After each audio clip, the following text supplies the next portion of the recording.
Welcome to Redvee TV, supported by Chapel House for the 2023 season. As we look ahead this week to Saints' trip to the Leigh Leopards, Super League's new boys, on Friday evening. Kev, we had a really good crack with Derek Bowman last night, or Wednesday night if you're watching this on Friday. It's all shaping up to be a cracker down at Leigh on Friday evening. Yeah, they're making it into an event, aren't they? It's not just going to the game for the rugby. Yeah, that's the main thing. But you know what? It's an intriguing one, especially with us coming off a defeat and them getting the first win. Listen, it could well be it's a potential banana skin, isn't it? Yeah, absolutely. And we've been talking about it. Obviously, due to the bans, we're going to be without Conrad Harrell, Sione Matautia and Curtis Sironen. And what maybe a couple of weeks ago you'd have looked at and thinking, world champions against Super League new boys, that's 2 points that you'd expect to pick up. All of a sudden, it's put the game a little bit in the balance, hasn't it? Yeah, listen, in our chat with Derek, he's on about like the difference with traveling over from Australia and what that can kind of do to your body. And there is lethargy that Saints have got to try and overcome. It's not through any fault of the players or any fault of anybody. We've gone over to Australia, become World Club champions, and you've got to take the rough with the smooth, haven't you?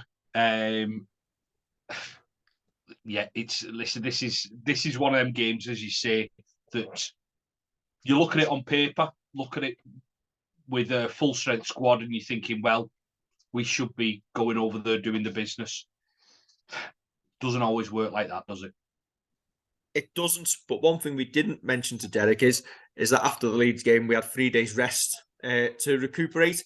Is there potential? Like I think I've seen a couple of people mention it. The Leeds game was like the classic third game after Easter. So you have your Good Friday, you have your Easter Monday, and then it's usually that weekend's game that catches up with you. And it almost feels like, obviously, Penrith was our Good Friday, Castleford was our Easter Monday, and then the Leeds game was that horrible performance that you normally get at the end of that week. So hopefully, we're rested, recuperated, and we can come out firing on Friday night. Yeah, listen, it's a decent theory. That it's something that you kind of usually think that Easter Monday's the flat one, and you're right. It's the weekend after that you get the performance that isn't quite up to scratch. I think one of the best ones was when was it Justin Holbrook went through his whole squad over 3 games. Was it Holbrook or Wolf went through the squad for 3 games and tried to keep us on that even keel. Fingers crossed, because listen, while we've not played Leigh too many times in the past couple of years, there's one that obviously sticks out, 2017, and it is or can be a tricky place to go. And I'd argue that they've got a much better team now than they have then.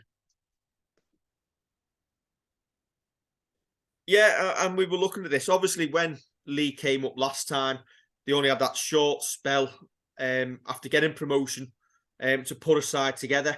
This time round, as we talked about with Derek, they've almost been building for Super League for 12 months. And when you look at the side on paper, which we'll get to in a bit, it's going to trouble a lot of sides this season. Leigh aren't in Super League this time round, just making up the numbers. They've got ambitions to go higher. Yeah, definitely. And rightly so. You shouldn't just be coming up to finish 11th. You should be coming up to kind of shake it up. And it's what Super League needs. Listen, I'd love to see for the rest of my days Saints winning the Super League over and over and over again. But we all know that won't necessarily bring fans into grounds and to TV audiences and the likes. So you need others to come in and shake it up.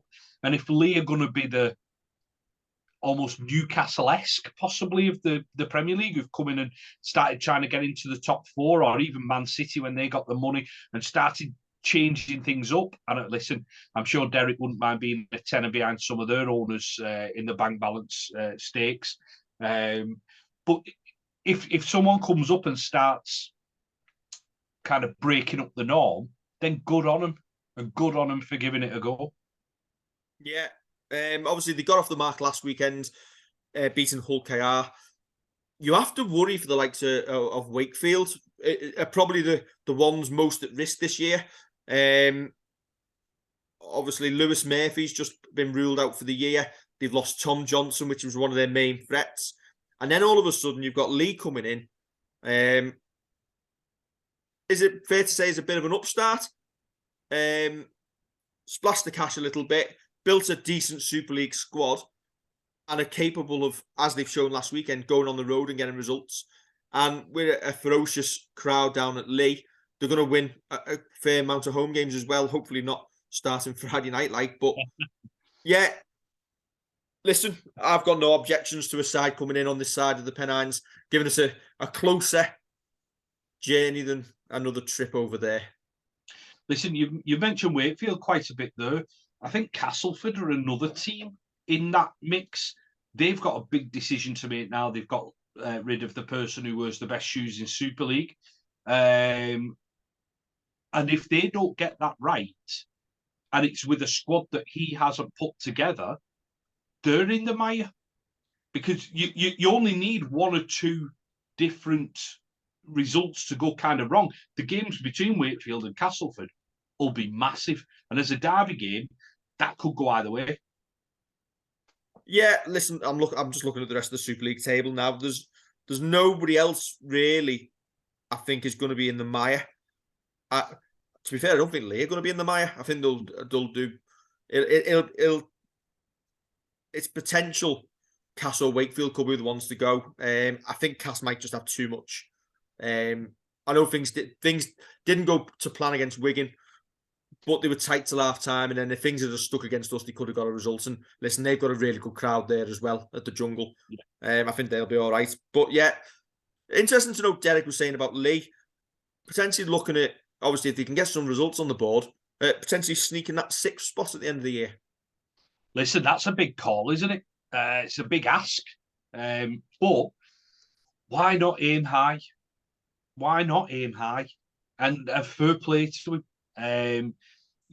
As I say, you don't want to come up and just be, right, we're going to finish 11th. We might be lucky to get 10th. You want to do the best. And he's a businessman. He wants to do the best for his club. So finishing 6th, listen, I'm not entirely sure they'll get there. But listen, if he wants to aim for it, let him do it. Yeah. Yeah.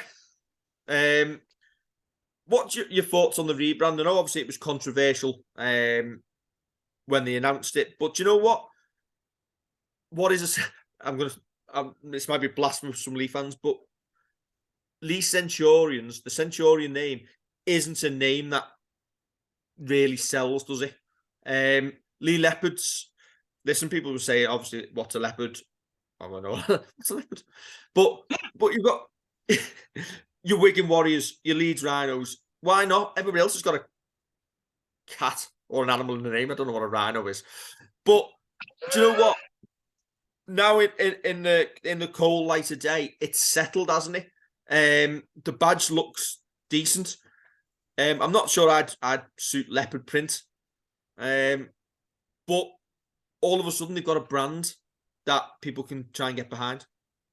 Sorry, I'm just making a note to get you tickets for the zoo for your birthday so you can go and find out what a rhino is. I've actually got a Chester Zoo pass. You need to use it. Would you like me to see? Kev, is that leopard print?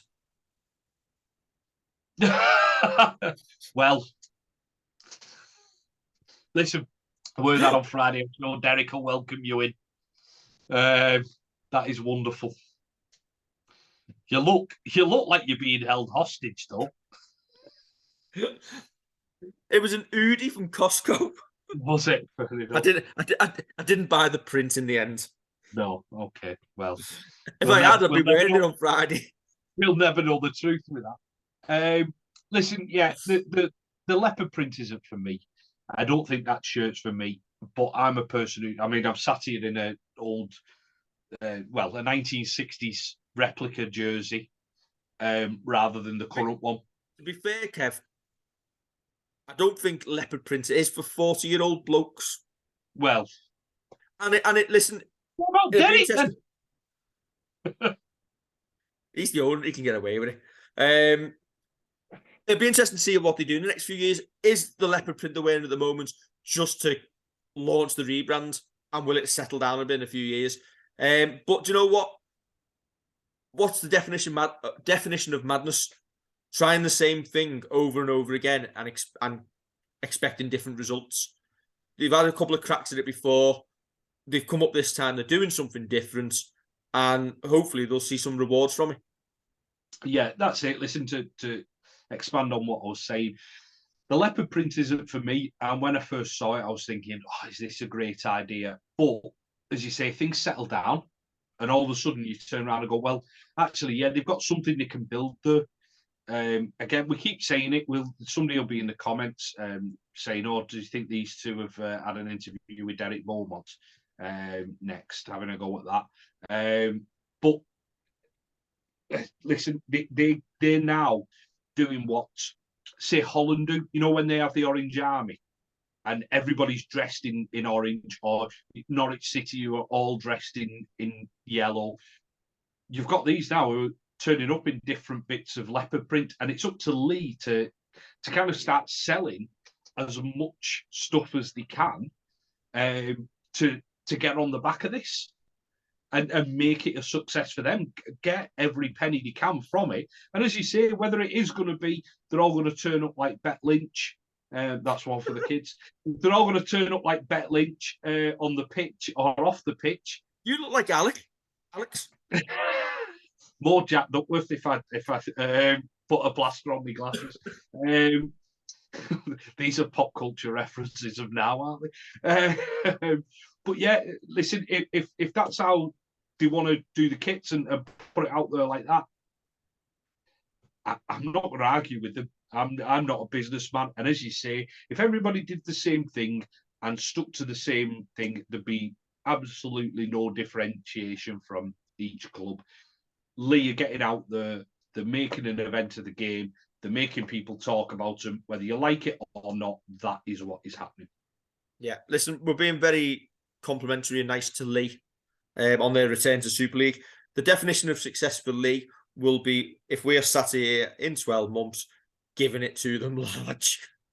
Yeah, giving them grief. 100%. That's when you know you've arrived. Yeah, definitely. Well, is it because we give it to Warrington and they've never arrived? But there we go. Squads, Kev. Yes. We'll do Leigh first. Oh, we're going with Leigh first. Oh, that's because I've not changed the image round, so it's on the screen, so it may as well.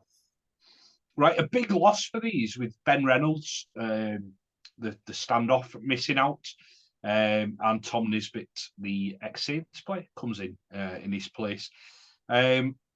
Listen, you have a look at that squad, and that is a bunch of decent Super League players who, on their day, can be better than decent. I know that sounds like a proper backhanded compliment, but you turn around and you say, Gaz O'Brien's a good professional, Tom Briscoe, Josh Charnley, Joe Mellor, Lachlan Lamb, Lytton can run the show for him. Edwin Ipape looked great for PNG in the World Cup. Looks like a star. So there's quite a few there who can cause Saints problems. It's the Super League experience for me in that team as well. Yeah. You go through that team and you know an awful lot of those players. They've been round the block. They know what it takes. And they're not players they've just picked up from a side who's gone down. Yeah. Listen, Zach Hardacre, back end of his career, still having nightmares about playing us in the grand final, but is still more than capable of catching a high bomb occasionally. Yeah, but that's it. But and you've got players who can play different positions. So Hardacre could move in into centre and put Gareth O'Brien at fullback. You've got Joe Mellor, who keeps missing out. He may well come in this week with Ben Reynolds missing, but it's been Reynolds and Lamb who've been playing halfback for him.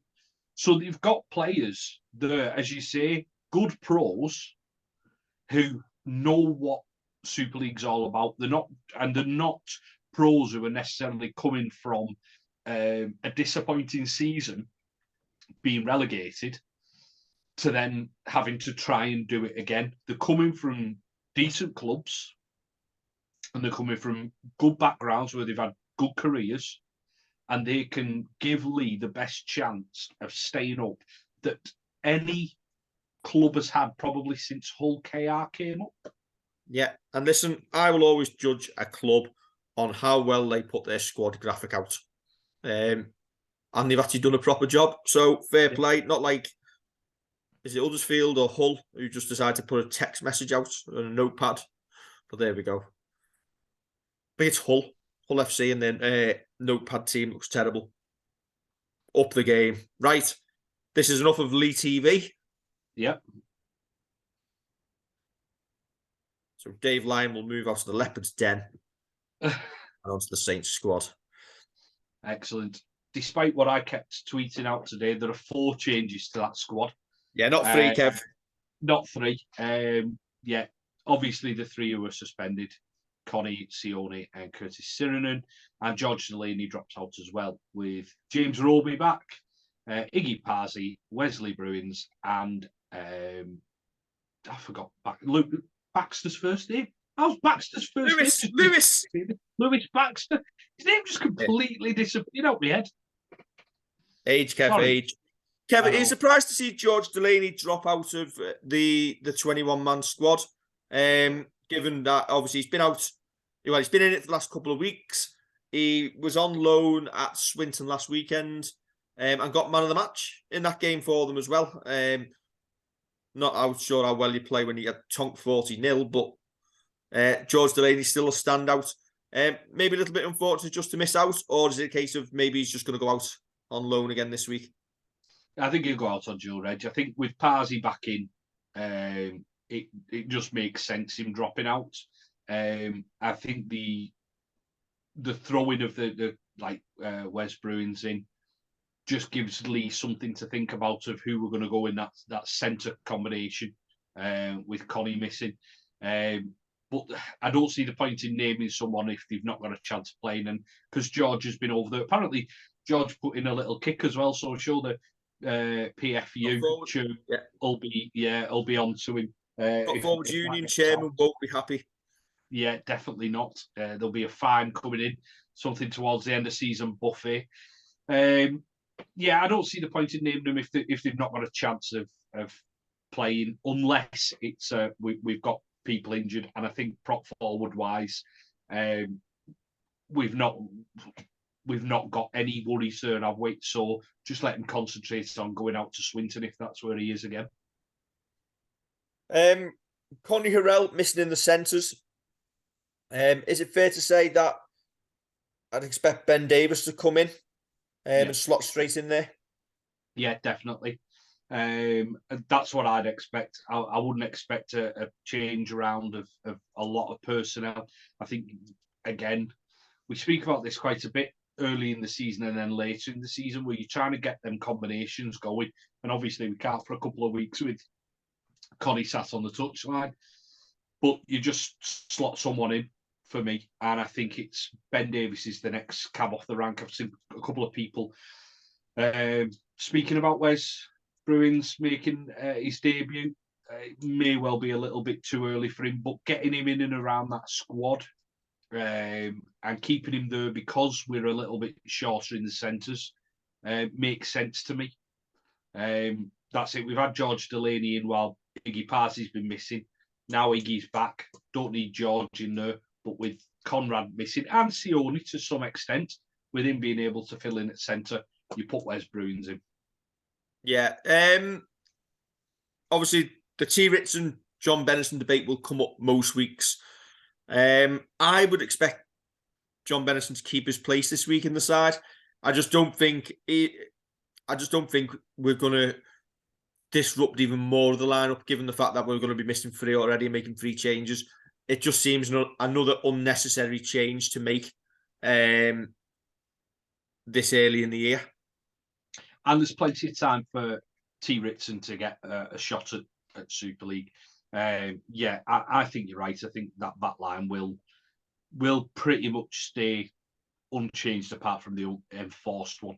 I don't think you necessarily start switching up too many players where you don't need to. Who misses out for you this week? So the 3 I would go with, I think T. Ritson misses out. I think Wes Bruins misses out. And I think Dan Norman misses out. And I'd go with Lewis Baxter as the 18th man. Have you been reading what I've written down here? Because I've literally got that. My team is Wellesby, Makinson Davis, Percival Bennison, Lomax Dodd, Walmsley. I put Roby, but it might be Lussick to give him more game time and let Roby do less minutes off the bench. Walmsley, Roby, Lees. I've gone Bell and Royal actually in the second row, and Knowles at 13. I've seen quite a few people seeing Knowles moving into the second row and putting Jake Wingfield in there or Bell in there. I think you leave Morgan Knowles where he's at his best. I think you try and keep that as tight as you can. I would, and then on my bench, Parsi, Louis, Jake Wingfield, and the other hooker with Lewis Baxter, who can play in the middle or on the edge, making up the numbers. Yeah. Great minds, Kev. Great minds. Yeah. Predictions for Friday night then? I think it'll be tight. You have a look at kind of what Leigh have done over the past 3 games. There's only 4 of the 6 halves of rugby, or in 4 of the 6 halves of rugby, they've conceded less than 10 points. The attack just isn't firing. With us kind of coming off that loss, I'd expect a reaction from us. Would be disappointed if we didn't see one. I think it'll be a tight game. I think Saints by 10. I'll go Saints by 16. I did do Saints by 22 against Leeds, and I think Leigh a slightly better team. All the news for the week: tickets for the home game next week against Hull FC are finally on sale. We were saying yesterday, Kev, I don't know whether the problem was with Ticketmaster, but it needs sorting out quick because we can't afford to be throwing money away, can we, as a club? I know, obviously, when COVID hit, we had the asking people to donate the season ticket money because ticket money was so valued by the club. Just because we're out of COVID, circumstances don't change. We rely on revenue coming in.